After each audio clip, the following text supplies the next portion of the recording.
Welcome back to our channel once again. చిన్నప్పుడు ఎవరైనా పెద్దయ్యాక ఏమవుతావు అని అడిగినప్పుడు చాలా మంది చెప్పే చాలా కామన్ ఆన్సర్స్ ఏంటంటే ఒకటి పోలీస్ లేకపోతే కలెక్టర్. అయితే ఈ జాబ్స్కి అంత క్రేజ్ ఉంది.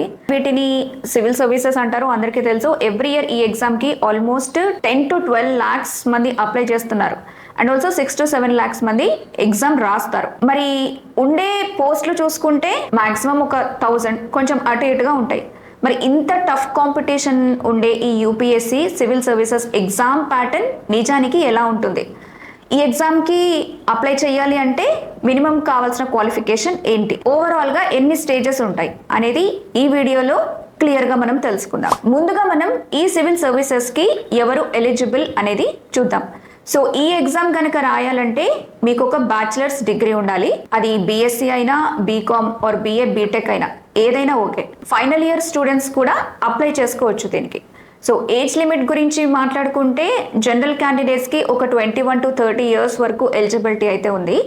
ఓబీసీ వాళ్ళకి 3 years అంటే 35 వరకు, అండ్ ఎస్సీ ఎస్టీ వాళ్ళకి 5 years అంటే 37 years వరకు.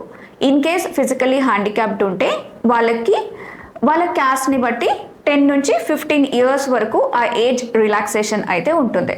సో ఇప్పుడు మనము ఎగ్జామ్ ప్యాటర్న్ గురించి మాట్లాడుకుందాం. ఇందులో ఓవరాల్గా 3 stages ఉంటాయి. సో అవేంటి అంటే ఫస్ట్ వచ్చేసి ప్రిలిమినరీ ఎగ్జామ్. ఇది జస్ట్ ఒక క్వాలిఫైయింగ్ స్టేజ్ అనమాట. సో ఇందులో ఏంటంటే 2 papers ఉంటాయి.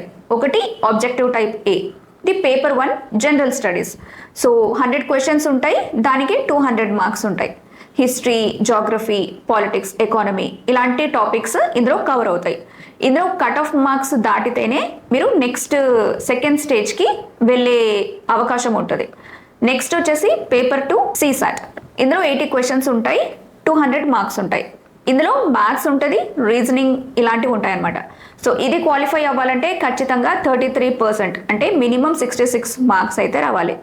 మరి ఇందులో ఇంకోటి ఏంటంటే నెగిటివ్ మార్కింగ్ కూడా ఉంటుంది, కాబట్టి కొంచెం కేర్ఫుల్గా ఉండండి. Next step mains exam. ఇది ఇంపార్టెంట్. అసలైన ఎగ్జామ్ అంటే ఇదే. ఇది కంప్లీట్గా డిస్క్రిప్టివ్ టైప్ అనమాట. అంటే మీరు ఆన్సర్స్ రాయాల్సి ఉంటుంది. టోటల్గా 9 papers అయితే ఇందులో ఉంటాయి. సో క్వాలిఫైయింగ్ పేపర్స్ ఒకటి ఇంగ్లీష్, ఇంకొకటి మన రీజనల్ లాంగ్వేజ్ తెలుగు. సో ఒక్కో పేపర్ 300 marksకి ఉంటే 25% మార్క్స్ వస్తేనే ఎగ్జామ్ పాస్ అయినట్టు. Next merit papers. వీటిలో వచ్చే మార్క్స్ని బట్టే ర్యాంక్ అనేది డిసైడ్ అవుతుంది. ఒక essay paper, 4 general study papers and 2 optional papers ఉంటాయి. మీరు ఇన్ కేస్ సెలెక్ట్ చేసుకున్న ఒకే ఆప్షనల్ సబ్జెక్ట్ నుండి 2 పేపర్స్ అయితే ఇస్తారు. సో టోటల్గా ఒక 1750 మార్క్స్కి ఈ మెయిన్స్ అనేవి జరుగుతుంటాయి. నెక్స్ట్ స్టేజ్ గురించి మాట్లాడుకుంటే ఇంటర్వ్యూ, అంటే ఒక పర్సనాలిటీ టెస్ట్ లాగా అనమాట. సో మెయిన్స్లో సెలెక్ట్ అయిన వాళ్ళకి ఢిల్లీలో 275 మార్క్స్కి ఒక ఇంటర్వ్యూ అనేది కండక్ట్ చేస్తారు. Mains and interview marks add చేసి అప్పుడు ఫైనల్ ర్యాంక్ అనేది ఇస్తారు. సో మీ ర్యాంక్ని బట్టి ఐఏఎస్, ఐపీఎస్, ఐఆర్ఎస్ లాంటి 24 సర్వీసెస్లో ఏదో ఒక జాబ్ అయితే ఖచ్చితంగా వస్తుంది. సో ఇది యూపీఎస్సీ సివిల్స్ ఎగ్జామ్ ప్యాటర్న్ ఇలా ఉంటుంది.